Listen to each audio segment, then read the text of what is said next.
Viewers, decode Bhagavad Gita ఛానల్కి స్వాగతం. ఇవాల్టి విజ్డమ్ షార్ట్ ఫ్రమ్ భగవద్గీత.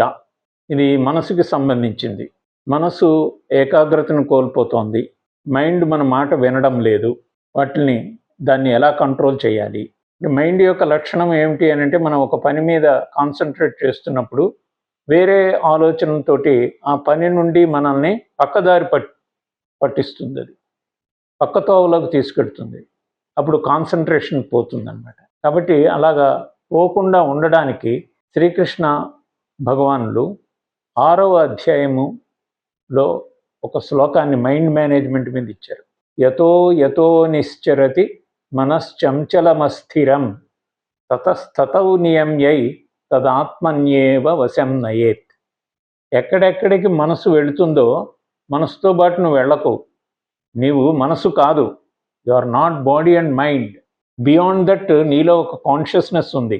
ఒక అవేర్నెస్ తోటి మైండ్ని నువ్వు చూస్తూ దాన్ని చూసినప్పుడు అది నీ కంట్రోల్లో ఉంటుంది.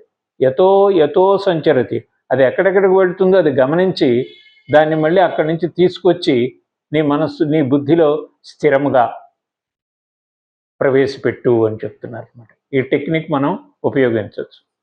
Whenever the mind wonders away, you observe it and bring it back. దానివల్ల ఏముంటుంది, మనస్సు అటు ఇటు వెళ్లకుండా కాన్సన్ట్రేషన్ వస్తుంది. మనకు తెలుసు కదా, single focused attention is concentration. Faith plus concentration can achieve great results అనమాట.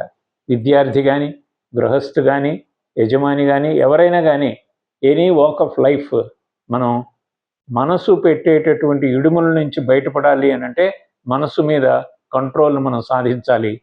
ఈ శ్లోకంలో ఉండేటటువంటి భావం మనకి ఎంతో ఉపయోగపడుతుంది. Mind is your tool. You are the owner of the mind, but mind wants to rule over you.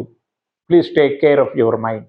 దాన్ని గమనిస్తూ ఉంటే అదే నీ స్వాధీనంలోకి వస్తుంది అని చెప్పేటటువంటి మంచి యూస్ఫుల్ సూచన, ఎఫర్మేషన్ మనకి శ్రీకృష్ణ పరమాత్మ అర్జునునికి ఉపదేశం ద్వారా మనందరికీ ఇచ్చారనమాట.